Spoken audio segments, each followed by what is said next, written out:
નમસ્કાર દર્શક મિત્રો, હું આપની સાથે છું રાખી અંજારિયા. સ્વાગત છે આપનું કચ્છ ઉદય ટીવી ન્યૂઝમાં. તો દર્શક મિત્રો, જોઈએ આજના સમાચારો વિસ્તારથી. કન્યા કેળવણી મહોત્સવ અને શાળા પ્રવેશોત્સવ 2025 અંતર્ગત રાજ્યના મુખ્યમંત્રી ભૂપેન્દ્ર પટેલ કચ્છ જિલ્લાના સરહદી પ્રથમ ગામ કુરણ ખાતે ઉપસ્થિત રહ્યા હતા અને બાળ વિદ્યાર્થીઓને ઉષ્માભેર આવકાર આપી શાળા પ્રવેશ કરાવ્યો હતો.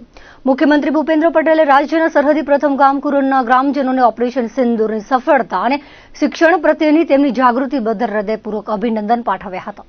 તેમણે જણાવ્યું હતું કે આ ગામ અને સમગ્ર વિસ્તારમાં શિક્ષણ પ્રત્યેની જાગૃતિ અભૂતપૂર્વ છે અને અભ્યાસ છોડી દેનાર બાળકોનું શાળામાં પુનરાગમન એ સફળતાનો જીવંત પુરાવો છે. મુખ્યમંત્રીએ શિક્ષણના મહત્વ પર ભાર મૂક્યો હતો અને જણાવ્યું હતું કે માત્ર શાળામાં પ્રવેશ મેળવવો પૂરતો નથી, પરંતુ અભ્યાસ પૂર્ણ કરવો તે પણ એટલું જ જરૂરી છે.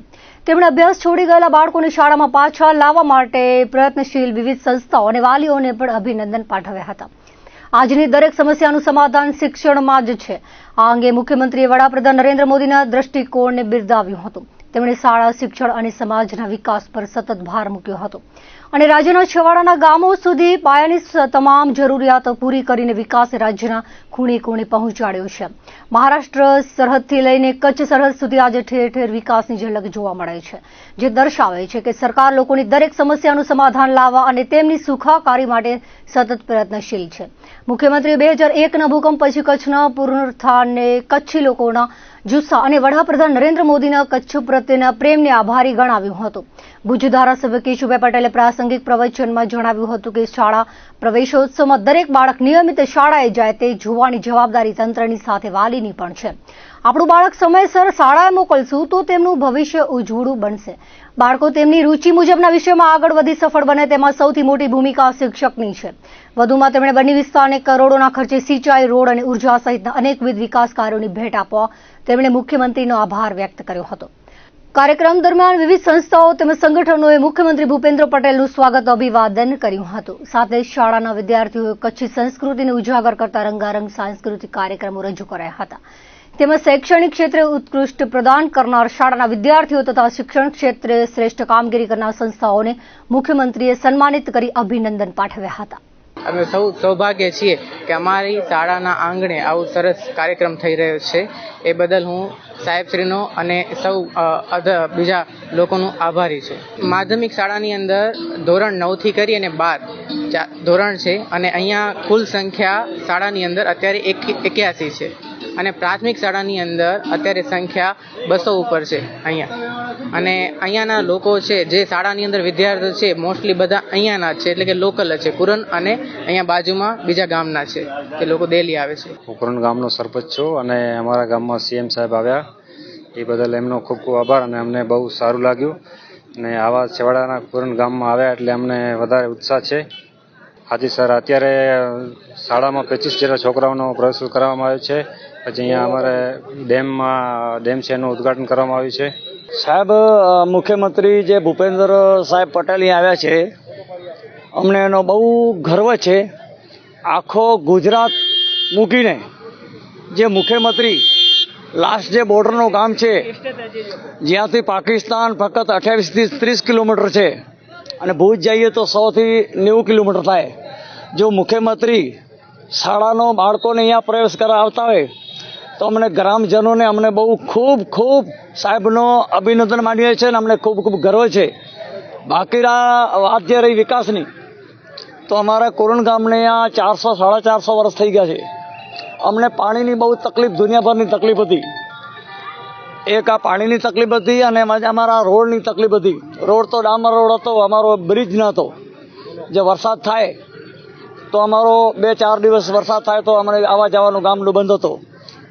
પણ અમારો જે આ મોટો ડેમ છે એ ઓછામાં ઓછો 8 કરોડ અને ઉપર 60-70 લાખ રૂપિયા છે. 9 કરોડ જેવો ડેમ છે. આ ડેમ ભરાશે. અમારી 1700 થી 1800 અમારી વસ્તી છે.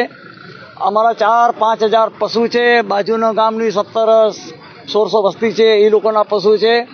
અમને પાણીનો પ્રશ્ન કાયમી હલ થઈ ગયો, કાયમી હલ થઈ ગયો. બાકી વાત રહી રોડની, તો અમારો રોડ જે છે આ 8.5 કરોડનો રોડ છે, જેમાં 3-4 બ્રિજ છે. અમારા નળગતરૂપ જતા બ્રિજ છે. આખો ડામર રોડ આખો બની જશે હાઈવે સુધી. એનાથી વધારે જે વિકાસની વાત કરાય તો અમારો છેવાડાનો ગામ જે લાસ્ટનો બોર્ડરનું ગામ કહેવાય કુરન, અમારા પ્રધાન આવાસમાં અમારા ઓછામાં ઓછો કોઈ ઘર નથી જેનું મકાન નથી બન્યું, બધાના મકાન બની ગયા છે. 150 જેવા મકાન મંજૂર થઈ ગયા છે અને 150-200 જેવા મકાન મંજૂરીમાં પડ્યા છે, જેને મંજૂરી બધું બની. વિકાસમાં જે અમારા સાંસદ વિનોદભાઈ ચાવડા છે એને અમારો ગામ દત્તક લીધો હતો, જેમાં અમારો સીસી રોડ તો કોઈ ગામમાં બાકી નથી, 50 મીટર કરવો હોય તો બાકી નથી, બધા ટોટલ થઈ ગયા છે. જેમાં દવાખાના, રોડ, પાણીની સુવિધા, જો લાસ્ટ બોર્ડરનો જે કામ વિકાસ જે કરી શકતા હોય એનો વિકાસ થાય છે. બાકી બેઠા બેઠા નવરા બેઠા વાતો કરે એનો વિકાસ નથી થતો. જે વિકાસમાં દોડે છે અને કામ કરે છે એનું થાય છે. અને અમે આ ભાજપ સરકારના આ પ્રતિનિધિના મુખ્યમંત્રીના અને અમારા એમએલએ છે, અમારા પ્રમુખ છે દેવજીભાઈ, એમએલએ છે આપણા કેશુભાઈ પટેલ, પ્રમુખ જનકસિંહ જાડેજા, એ લોકોના અમે ખૂબ ખૂબ ખૂબ ખૂબ ઘણો કુરન ગામ વતી અને બોર્ડર વતી અમે આભારીએ છીએ. અને આ લોકોને અમે ઘણી ઘણી મહેરબાની માનીએ છીએ કે આખો ગુજરાત મૂકીને, ભુજ તાલુકો આગળ મૂકીને કુરન ગામે લાસ્ટ બોર્ડર ઉપર લઈ આવે છે. એનાથી વધારે ખુશી કંઈ હોતી નથી. હું મુખ્યમંત્રી શ્રીનો અમને શાળામાં પ્રવેશ ઉત્સવમાં અમને પ્રવેશ મળશે એના માટે અમને એ બધા આભારી છીએ એમનો. અને હું 10મા ધોરણમાં ભણું છું. મારા ગામનું નામ કુરન છે અને આજે અમારા ગામમાં શ્રી ભૂપેન્દ્રભાઈ પટેલ સર આવ્યા છે અને તે અમારે અહીંયા પ્રોગ્રામ કર્યો છે શાળા પ્રવેશોત્સવનો, તો અમને ખૂબ જ ગર્વની લાગણી અનુભવી છે. રાજ્યના મુખ્યમંત્રી ભૂપેન્દ્ર પટેલ કચ્છ જિલ્લાના પ્રથમ સરહદી ગામ કુરન ખાતે આયોજિત ગ્રામ સભામાં સહભાગી બન્યા હતા. મુખ્યમંત્રીએ કુરન ગામના સરપંચ સહિત સામાજિક આગેવાનો તેમજ ગ્રામજનો સાથે સંવાદ કર્યો હતો અને સરહદી વિસ્તારમાં આવેલા પરિવર્તન અંગે જાણકારી મેળવી હતી. ગ્રામજનોએ વિશ્વના સૌથી મોટા રિન્યુએબલ એનર્જી પાર્કના નિર્માણથી ઊભી થયેલી રોજગારી વિપુલ તકોનો શ્રેય વડાપ્રધાન નરેન્દ્ર મોદીના વિઝનને આપ્યો હતો. મુખ્યમંત્રીએ ગ્રામજનો સાથે મુક્ત મને સંવાદ કરીને ગ્રામ્ય જીવનને આદર્શ ગણાવ્યું હતું. આ ઉપરાંત તેઓએ ગામમાં સામાજિક એકતા અને ભાઈચારાની ભાવનાને બિરદાવી હતી. એક વિઝનથી અનેક લોકોના જીવનમાં કેવી રીતે પરિવર્તન આવે તે કચ્છમાં રણોત્સવ અને રિન્યુએબલ એનર્જી પાર્ક થકી શક્ય બન્યું છે તેમ જણાવ્યું હતું અને કચ્છના વિકાસને મુખ્યમંત્રીએ વડાપ્રધાનને આભારી ગણાવ્યો હતો. એક સમય કોઈ ભાગ્યે જ બહારથી આવીને કુરન ગામની મુલાકાત લે એવી પરિસ્થિતિમાંથી આજે આ વિસ્તાર સમગ્ર ભારતભરમાંથી આવેલા લોકોના રોજગારીનું કેન્દ્ર બન્યું છે તે જાણીને મુખ્યમંત્રી આનંદની લાગણી વ્યક્ત કરી હતી. ગામ લોકોએ મુખ્યમંત્રીને જણાવ્યું હતું કે આજે ઉદ્યોગો અને પ્રવાસનના લીધે આ વિસ્તારમાંથી સ્થળાંતર અટક્યું છે. કુદરતની કૃપાથી છેલ્લા વર્ષોમાં સારા વરસાદ અને સરકારના સહયોગથી લોકો આર્થિક રીતે સદ્ધર બન્યા છે. નર્મદાના પાણીથી કચ્છમાં થયેલા ખેતીના વિકાસ અંગે ગ્રામ લોકોએ જણાવીને મુખ્યમંત્રી સમક્ષ આભારની લાગણી વ્યક્ત કરી હતી. મુખ્યમંત્રી ભૂપેન્દ્ર પટેલ ગામ લોકો સાથે સંવાદમાં કહ્યું હતું કે હવે કચ્છ વિકાસનો પર્યાય બની ગયું છે. છેવાડાના તમામ ગામોનું સર્વે કરીને વિકાસની બાબતમાં કોઈ પણ જરૂરિયાત હોય તો તેમને જાણ કરવામાં આવે. વરસાદી પાણીનો સંગ્રહ થાય એ માટેના વિવિધ કાર્યો અંગેની રજૂઆતો બાબતે લોકહિતમાં નિર્ણય લેવા અંગે ખાતરી આપી હતી. આ રાત્રિ સભા દરમિયાન કચ્છ જિલ્લાના પંચાયત પ્રમુખ, ભુજના ધારાસભ્ય, કચ્છ કલેક્ટર, જિલ્લા વિકાસ અધિકારી સહિતના પદાધિકારીઓ અને ગ્રામજનો મોટી સંખ્યામાં ઉપસ્થિત રહ્યા હતા. રાજ્યના મુખ્યમંત્રી ભૂપેન્દ્ર પટેલે ભુજમાં 54મી નેશનલ વિમેન્સ હેન્ડબોલ ટુર્નામેન્ટનો પ્રારંભ કરાવ્યો હતો. ભુજના આર વરસાણી વિદ્યાસંકુલમાં દેશભરમાંથી મહિલા હેન્ડબોલ ખેલાડીઓ વચ્ચે રાષ્ટ્રકક્ષાની સ્પર્ધા થશે. મુખ્યમંત્રીએ જણાવ્યું હતું કે દેશભરમાં રમતગમત ક્ષેત્રે ખૂબ વિકાસ થયો છે. વડાપ્રધાન નરેન્દ્ર મોદીના નેતૃત્વમાં રમતગમતને પ્રોત્સાહન આપવામાં આવી રહ્યું છે, જેથી દરેક રમતમાં ભારતના ખેલાડીઓ વૈશ્વિક કક્ષાએ દેશને ગૌરવ અપાવી રહ્યા છે. મુખ્યમંત્રીએ દરેક મહિલા ખેલાડીને અભિનંદન સાથે શુભકામના પાઠવી હતી. સાંસદ વિનોદ ચાવડાએ કચ્છના આંગણે નેશનલ ટુર્નામેન્ટના આયોજનને જિલ્લા માટે ગૌરવની વાત હોવાનું જણાવ્યું હતું. કચ્છી લેવા પટેલ એજ્યુકેશન એન્ડ મેડિકલ ટ્રસ્ટના પ્રમુખ ગોપાલભાઈ ગોરસિયાએ ઉપસ્થિત મહાનુભાવો અને ખેલાડીઓનું શાબ્દિક સ્વાગત કર્યું હતું. મુખ્યમંત્રીના હસ્તે સ્પર્ધાના મુખ્ય દાતાઓનું બહુમાન કરાયું હતું. આ વેળાએ જિલ્લા પંચાયત પ્રમુખ જનકસિંહ જાડેજા, ધારાસભ્ય કેશુભાઈ પટેલ, ત્રિકમભાઈ છાંગા, ભુજના નગર અધ્યક્ષા રશ્મિબેન સોલંકી, જિલ્લા ભાજપ પ્રમુખ Devjibhai Varchand, national handball federation प्रमुख प्रदीप कुमार, सेक्रेटरी प्रदीप सलूजा वगैरह हाजिर रहा था. गुजरात में पहली बार विमेन नेशनल चैंपियनशिप हो रहा है हैंडबॉल का और मेरे हिसाब से जो मैंने अपने करियर में देखा है this is one of the best organization क्योंकि प्लेयर्स को क्या चाहिए होता है एक तो रहने के लिए जगह, खाना अच्छा होना चाहिए और ग्राउंड फैसिलिटीज होनी चाहिए. वो तीनों चीजें एक ही जगह पर होना ताकि बच्चों का आने जाने का टाइम बर्बाद ना हो उनको प्रॉपर डाइट मिले, इतना जोर लगाते हैं मैच के बाद एनर्जी जो लगती है उसको रिकवर करने के लिए। तो this is one of the best organization मेरे हिसाब से तो अभी तक जो लग रहा है। खेल सिर्फ खेल ही नहीं होता, खेल की भावना ही होती है कि यहाँ पे हम दोस्त भी बनाते हैं, एक नेशनलिटी की जो फीलिंग आती है वो आती है। इसको अगर हम ये कहना कि ये मिनी इंडिया है, यहाँ पे हर एक स्टेट से इतने स्टेट्स के लोग आते हैं, एक दूसरे के बारे में बातें करते हैं, कल्चर के बातें करते हैं, खाने पीने के बातें करते हैं, एक दूसरे को समझते हैं, तो एक दोस्ती का माहौल भी होता है। बस मैं यही कहता हूँ कि आप अपना अच्छा खेलिए, जो टीमें अच्छी होंगी वो हमेशा जीतेंगी। हार जाते हैं तो हार्ट लूज करने की जरूरत नहीं है। नेक्स्ट टाइम आइए, आप मेहनत करके आइए और अच्छे से आपको आपके रिजल्ट जरूर मिलेंगे। इसमें टोटल 28 राज्यों की टीम पूरे देश से प्रतिनिधित्व कर रही है। कुछ एक या दो टीमें जैसे नॉर्थ ईस्ट की असम या त्रिपुरा, क्योंकि बारिश और रोड खराब होने की वजह से वो यहाँ नहीं आ पहुंच पा रहे हैं। बाकी टोटल 28 प्रदेश की टीमें यहाँ पार्टिसिपेट कर रही हैं। टोटल 6 दिन का टूर्नामेंट है। शुरू में प्रीलिमिनरी राउंड चलेंगे, उसके बाद मेन राउंड होंगे, उसके बाद जो टीमें क्वालिफाई करेंगी उसमें quarter, semi, pre quarter, quarter और फिर सेमीफाइनल और फिर फाइनल खेला जाएगा। હવે આપણે જે આખા ગુજરાત રાજ્યની ગરિમા થાય એવું કામ આપણે કર્યું છે, જે આખા ઓલ ઇન્ડિયાની બધા રાજ્યોની હેન્ડબોલ સ્પર્ધા દીકરીઓ માટેની આપણે અહીંયા કરી છે અને તે દીકરીઓને ખૂબ એને પોતાનું પ્રદર્શન કરવા માટેની તક મળે એના માટે આયોજન કર્યું છે।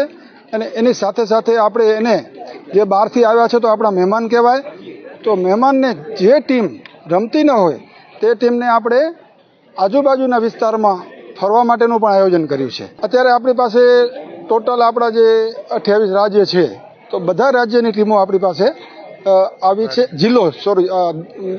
સ્ટેટની ટીમો, બધા સ્ટેટની ટીમો આપણે રમવા માટે આવી છે। કચ્છી લેવા પટેલ સમાજના આંગણે આપણે સૌ જાણીએ છીએ કે સમગ્ર દેશની અંદર જ્યારે મોદી સાહેબ ગુજરાતમાં હતા ત્યારે ખેલે ગુજરાત અને હવે ખેલે ભારત, આ એક રમતગમત અને ખેલનું અભિયાન સમગ્ર દેશની અંદર એમણે આહવાન આપ્યું છે। ત્યારે આજે હેન્ડબોલની સ્પર્ધા, રાષ્ટ્રીય લેવલની સ્પર્ધા ગુજરાત એનું યજમાન બન્યું છે અને ગુજરાતના યજમાન પદ હેઠળ જ્યારે કચ્છની અંદર લેવા પટેલ સમાજની અંદર આ રાષ્ટ્રીય લેવલની રમતગમતનું આયોજન કરવામાં આવ્યું છે, ત્યારે સમગ્ર ગુજરાત, કચ્છ રમતવીરો અને રમતગમતના ડિપાર્ટમેન્ટો દ્વારા ખૂબ સરસ આયોજન થયું છે અને એના યજમાન તરીકે જ્યારે અમારું કચ્છી લેવા પટેલ સમાજ અને સમગ્ર અહીંયાના ખેલાડીઓ અને ખેલપ્રેમીઓ દ્વારા આ સમગ્ર દેશમાંથી જે ખેલાડીઓ જ્યારે ગુજરાતમાં કચ્છમાં પધાર્યા છે ત્યારે કચ્છ દ્વારા એમનું ભાવભીનું સ્વાગત કર્યું છે, એનું આતિથ્ય અને ગુજરાત અને કચ્છનું આતિથ્ય માણી રહ્યા છે એ લોકો। અને ખૂબ સરસ વ્યવસ્થા અહીં અમારા સમાજના શૈક્ષણિક સંકુલ દ્વારા કરવામાં આવી છે અને દરેક ખેલાડીઓ ખૂબ આનંદથી, ઉત્સાહથી આમાં ભાગ લઈ રહ્યા છે। હમણાં જ આપણે જોયું કે ગુજરાતના મુખ્યમંત્રી એમણે આ ગુજરાતની અંદર જે સમગ્ર દેશના ખેલાડીઓ આવ્યા છે એને સંબોધ્યા અને ગુજરાતની અંદર પણ ખેલ મહાકુંભ અને ખેલે ગુજરાત દ્વારા જે પ્રગતિ થઈ છે છેલ્લા 20 વર્ષની અંદર એનો ચિતાર પણ એમને એમના વક્તવ્યમાં આપ્યો। 2035ની અંદર ઓલિમ્પિકના આયોજનની વાત પણ એમને કરી। ગુજરાતમાં 2 સંકુલ હતા, એમાંથી આજે 24 સંકુલ થયા છે અને સમગ્ર ગુજરાતમાં જે આદરણીય દેશના વડાપ્રધાનનું સ્વપ્ન છે સાકાર કરવા માટે ગુજરાત સરકાર તત્પર છે, એ રીતે કચ્છના ખેલાડીઓ પણ ખૂબ સરસ રીતે અહીં ઘણા બધા સંકુલો સંસ્થાઓના છે અને એમાં જિલ્લા લેવલે, રાજ્ય લેવલે અને રાષ્ટ્રીય લેવલે પણ આપણા કચ્છના ખેલાડીઓ ચંદ્રકો પ્રાપ્ત કરે છે। આમ આ એક રમતગમતની બાબતમાં આ સુવર્ણ તક આજે આ કચ્છની અંદર સમગ્ર દેશના ખેલાડીઓ આવી અને પોતાનું કૌશલ્ય દાખવે છે, તો એ બાબતે આજે ખૂબ આનંદનો વિષય છે। બધા પબ્લિકને, ઓડિયન્સને મોકો મળ્યો છે કે એકચ્યુઅલી હેન્ડબોલ ગેમ શું છે, તો હું કહીશ કે ઓપન ટુર્નામેન્ટ છે, ઓડિયન્સ પબ્લિક અલાઉડ છે, તો હું એમ કહીશ કે બધા આવો જો કે એકચ્યુઅલી હેન્ડબોલ ગેમ શું છે, તો તમને બી ખબર પડશે કે કેટલી સ્પીડવાળી ગેમ છે ને આ સહેલું કામ નથી રમવું. લાઈક બધાને કહે ને તેમ કે આ તો હેન્ડબોલ જ છે ને, પણ એકચ્યુઅલી આ હેન્ડબોલ નથી.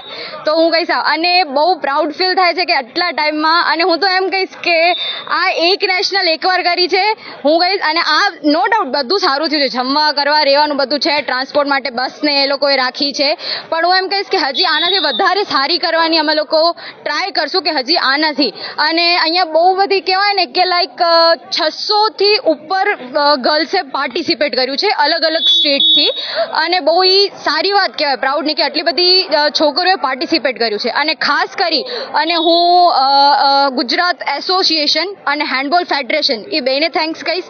ઇવન અમારા જે કોચિસ છે ગુજરાત ટીમના, મેનેજરના, અને ખાસ કરીને વધારે મને પ્રાઉડ એટલે છે કે આ જ બધી ઓર્ગેનાઇઝમાં મારા ખુદના પપ્પા જે આ લોકો સાથે સાથે છે, અને એઝ અ સેક્રેટરી મનીષભાઈ પટેલ તરીકે છે.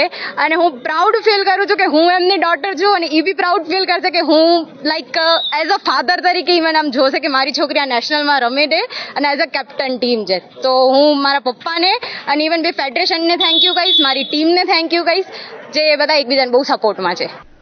મુખ્યમંત્રી ભૂપેન્દ્ર પટેલના હસ્તે ભુજમાં સિંદૂર વનનું ખાતમુહૂર્ત કરવામાં આવ્યું હતું. મુખ્યમંત્રીના હસ્તે સિંદૂરનો છોડ રોપવામાં આવ્યો હતો. ભુજમાં જ્યાં ઓપરેશન સિંદૂર બાદ પહેલી વખત પ્રધાનમંત્રી નરેન્દ્ર મોદીએ સભા યોજી હતી અને માધાપરની વિરાંગનાઓએ તેમને સિંદૂરનો રોપો આપ્યો હતો, એ નજીક વિસ્તારમાં જ સિંદૂર વનનું નિર્માણ કરવામાં આવશે. ઓપરેશન સિંદૂરની થીમ પર અહીં 8 હેક્ટર વિસ્તારમાં મિયાવાકી પદ્ધતિથી અર્બન વન કવચ બનાવાશે. અહીં 35 પ્રજાતિઓના વિવિધ વૃક્ષો ઉછેરવામાં આવશે. કચ્છના 2 દિવસીય પ્રવાસે આવેલા મુખ્યમંત્રીના હસ્તે સિંદૂર વનનું ખાતમુહૂર્ત કરાયું હતું. મુખ્યમંત્રીએ વન વિભાગના અધિકારીઓ પાસેથી પૂરક વિગતો મેળવી હતી. ભુજમાં નિર્માણ પામનાર સિંદૂર વનમાં એરફોર્સ, નેવી અને આર્મીના પરાક્રમ અને શૌર્યની ગાથા ગાતું વન બનશે. પહેલગામ હુમલામાં દિવંગતોની સ્મૃતિમાં પણ અલગ અલગ વિસ્તાર ફાળવવા આયોજન થઈ રહ્યું છે. ખાતમુહૂર્ત વેળાએ સાંસદ, ધારાસભ્ય સહિતના આગેવાનો સાથે ઉપસ્થિત રહ્યા હતા. રાજ્યના મુખ્યમંત્રી ભૂપેન્દ્ર પટેલ છેવાડાના ગામ કુરણની શાળામાં બાળકોનું શાળા નામાંકન કરાવવા માટે કચ્છ પહોંચ્યા હતા. મુખ્યમંત્રીએ કચ્છના રણમાં આંતરરાષ્ટ્રીય સરહદી સુરક્ષા કરતા બોર્ડર સિક્યુરિટી ફોર્સ BSFની 85 બટાલિયનના જવાનોને વળીને તેમની સાથે ભોજન લીધું હતું. 1971ના યુદ્ધમાં આ બટાલિયનના જવાનોએ દુશ્મન ક્ષેત્રમાં અંદર સુધી પ્રવેશ કરીને પાકિસ્તાની સૈન્યની કોલમ નષ્ટ કરી હતી અને 21માં બલુચ રેજિમેન્ટના રેજિમેન્ટલ હેડક્વાર્ટર પર હુમલો કરીને તેને નષ્ટ કર્યું હતું. 85 બટાલિયને રેજિમેન્ટલ ઇન્સિગ્નિયા અને રાઇફલ રેક જેવી યુદ્ધ ટ્રોફીઓ મેળવી છે અને 71ના યુદ્ધમાં આ બટાલિયનના વિજય તેને બલુચ વિજેતાની ઓળખ અપાવી છે. એટલું જ નહીં, ઓપરેશન સિંદૂરમાં પણ 85 બટાલિયન BSFએ મહત્વપૂર્ણ ભૂમિકા નિભાવી છે. મુખ્યમંત્રી ભૂપેન્દ્ર પટેલે દેશની સીમાની સુરક્ષા કરતા BSFના આ જવાનો સાથે સંવાદ ગોષ્ઠી પણ કરી હતી અને રણની વિષમ પરિસ્થિતિમાં પણ દેશની સરહદના સંત્રી તરીકે ખડે પગે રહેવાની ફરજ નિષ્ઠાની પ્રશંસા કરી હતી. વડાપ્રધાન નરેન્દ્ર મોદીના નેતૃત્વમાં સેના અને સુરક્ષા બળોએ ઓપરેશન સિંદૂરની જે સફળતા મેળવી છે તે માટે મુખ્યમંત્રીએ સૌ ગુજરાતીઓ વતી અભિનંદન પાઠવ્યા હતા. જવાનોને સંબોધન કરતા ભૂપેન્દ્ર પટેલે કહ્યું હતું કે ઓપરેશન સિંદૂરની સફળતામાં જવાનોએ દેશ પ્રત્યેના ઉત્તમ સમર્પણનું ઉદાહરણ પૂરું પાડ્યું છે. તેમણે જવાનોના આ અદમ્ય સાહસને બિરદાવ્યું હતું. ગુજરાત ફ્રન્ટિયર BSFના IGએ સ્વાગત પ્રવચન કરીને ગુજરાત રાજ્યમાં સ્થિત વિવિધ BSF ચોકીઓ ખાતે પાણીની સુવિધા ઉપલબ્ધ કરાવવા તેમજ હંમેશા સહયોગ આપવા બદલ આભારની લાગણી વ્યક્ત કરી હતી. આ ઉપરાંત ભુજમાં BSF રેઝિંગ ડે પરેડની ઉજવણી કરાશે તેવી જાહેરાત કરી હતી. આ મુલાકાત દરમિયાન જિલ્લા પંચાયત પ્રમુખ, ભુજ ધારાસભ્ય, BSF વેસ્ટર્ન કમાન્ડના ADG, કચ્છ કલેક્ટર, જિલ્લા વિકાસ અધિકારી, BSF ભુજના DIG, 85 બટાલિયનના કમાન્ડન્ટ સહિત જવાનો, અધિકારીઓ ઉપસ્થિત રહ્યા હતા.